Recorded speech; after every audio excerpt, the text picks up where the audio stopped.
Hey everyone, welcome to my channel, or welcome back to my channel. My name's Catherine and I make videos about dyeing, sewing, and upcycling. If you haven't already, be sure to hit the like button and subscribe to this channel. Today I'm going to be making this zigzag ice dye shirt and I'm going to show you how I did it. But first, let's go over supplies. As always with my tutorial videos, everything is linked in the description box below. So I'm going to start with a 100% pre-washed cotton t-shirt, procion dyes. I use strong navy, olive drab, and ecru, soda ash, synthropol, also known as dyer's detergent, a plastic tray, ice, about 6 to 8 cups, 2 paint sticks, large clamps, gloves to protect my hands, and a drop cloth to keep my studio tidy. So now let's go over the folding. I'm going to start by accordion folding my t-shirt from the bottom up, and I'm doing folds that are about 2 inches or so. You can make it bigger or smaller, and I'm just going to work my way up to the top of the shirt like I'm doing here in the video. Next, I'm going to take my paint sticks and I'm going to place them diagonally onto this folded rectangle. I'm going to do about a 45-degree angle and I'm going to clamp them with these large clamps. I have multiple videos on my channel using paint sticks in different ways. I think they're one of the best tools for dyeing. So I'll link those down in the description below and put them at the end of this video so you can watch after you're done with this video. Also, I have multiple online dyeing classes on Skillshare and on my website. If you're a member of Skillshare, you can watch them for free. And if you want to join Skillshare, you can join for a month free with the link down in the description below. So here's what it looks like after it's all folded up and clamped. You can see it's accordion folded on both sides.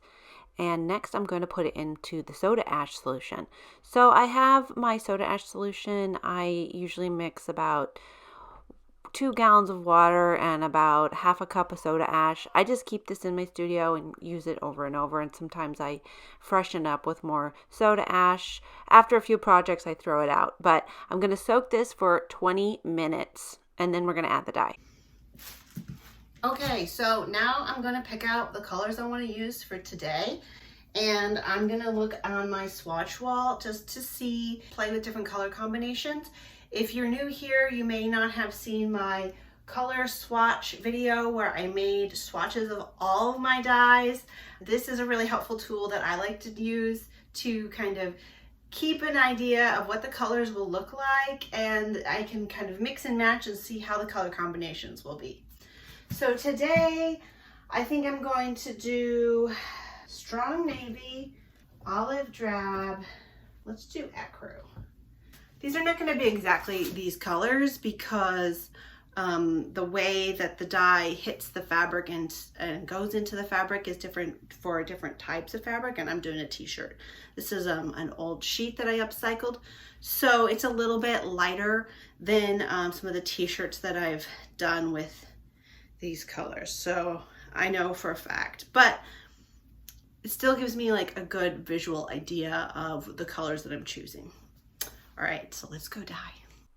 So now I'm going to take it out of the soda ash solution and wring it out. I want it to be damp but not too wet, and I'm going to set up my drop cloth and set up my ice dye. I'm going to be using a plastic tray, and it just needs to be big enough to put the entire project in there. So I'm putting my folded t-shirt in there, and I'm going to lay the t-shirt out a little bit to be able to have more surface area.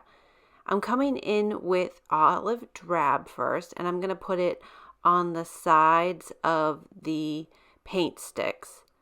And I'm actually going to turn it over to do both sides. This is really tightly folded, so I want to make sure I get plenty of dye onto the t-shirt. Next, I'm coming in with ecru, and this is a really light color. I'm using a lot here, and I actually ended up doing it over again with just the ecru because ecru is just such a light color. So if you're using it, just keep that in mind. Next, I'm coming in with strong navy on the other side, and I'm being careful to not mix up the dyes. I want it to be kind of an ombre from blue into green into like a yellowy color. So I don't want to mix up the dyes. Here I'm adding a little bit more ecru just to get it on all of the shirt. And next I'm putting my ice on. So I'm placing my ice onto the fans of the design first, and then I'm going to add more. I want to make sure that I'm not knocking the dye off of the shirt. So I'm just being careful to place it on top of the shirt, and then I'll add more ice on top. All right, so here it is. It's starting to melt a little bit. And I'm just gonna let it sit. So here it is a few hours later. I'm gonna let it continue to sit. I'm gonna let it batch for about 24 hours, and I'm adding a little bit more dye on top of the ice. So I'm putting some ecru, and now I'm putting some strong navy onto the sides. Hey guys, so it's time to open up our ice dye. It's been sitting for 24 hours, and I'm so excited to see how it looks. Moment of truth. So let's take it out. I'm going to unclamp it. These things are really intense. Okay, let's see what we got. Ooh, that one turned out really cool. Wow. That's wild. I love all these little splits and speckles. I love that. I know some people don't like it. I think it's amazing. So now I'm washing it in my sink, and I'm going to rinse it with cold, and I'm going to just rinse out the blue part first because I don't want it to dye the ecru part. So once I get it to run clear, I'm going to wash it with hot water and Synthropol, also known as dyer's detergent, which helps keep it from bleeding, which is really important. Okay, so it's been washed and dried, and I love the pattern. The part over here where the ecru was is not coming through as strong as I wish it would. The back is really nice. Let's see here. Here's the back. See, that ecru is really nice. And so what I think I might do is just soak it in the soda ash a little more and then re-dye just this half. This part I think looks great. So I'm just going to tie off the navy and the olive part with a rubber band just to keep it all together. And then I'm going to re-soak the ecru part. I love the color ecru because it gets amazing splits, but you do need to use a lot of dye. So I've put my soda ash into this jar here, and I'm going to soak it just on the ecru side. So after 20 minutes, I'm going to wring it out and place it back into my clean plastic tray, and I'm going to re-dye just this side. I'm going to do a scrunched sort of pattern with it just to make sure I can get as much dye on it as possible.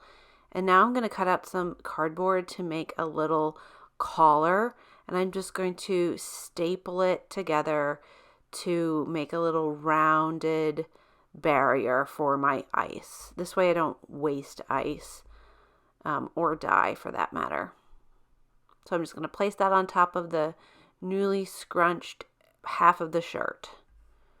Now I'm going to add more ecru, and I'm just going to sprinkle it on top of the shirt directly, and I'm being pretty liberal with the dye. And then I'm going to put more ice on there. So if you have an ice dye project that you don't love the results, you can always re-ice dye it. And I want to remind you guys that there's no such thing as a mistake. You can just always re-dye it. Don't stress about it. Here it is. It's going to be batching for another 24 hours at least. Okay, it's time to open up this ice dye and see how it looks.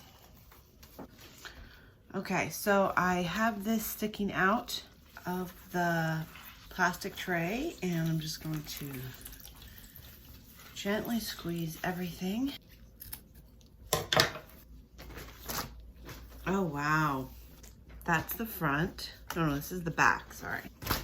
And this is the front. So it's really gotten this side punched up. I really think it looks much better this way, more even. So then I head back to my sink and I rinse it on cold and wash it on hot again. I'm using Synthropol and hot here just to get all the excess dye out. With the ecru, it's not that dark, so I'm just doing the whole thing at one time. Here it is, totally washed and dried. I washed it on hot again in the washer and then dried it on hot using Synthropol as the detergent. And it looks amazing. I love this pattern. Be sure to give this video a big thumbs up if you're still with me, and let me know down in the comments what colors you would do with this pattern. I'd love to know what you guys are up to out there. Thank you guys so much for watching. Be sure to tag me on my social medias at Onyx Art Studios. If you make any of the designs on my YouTube channel, I'd love to see what you guys are doing. And I also have online workshops on my website, onyxartstudio.com. If you like this video, I think you might enjoy some of these other videos here, so go ahead and click on them and watch them for more inspiration. Be sure to like and subscribe. It's easy for you and it does wonders for my channel. Stay tuned for a new tutorial every Thursday. See you guys later. Bye!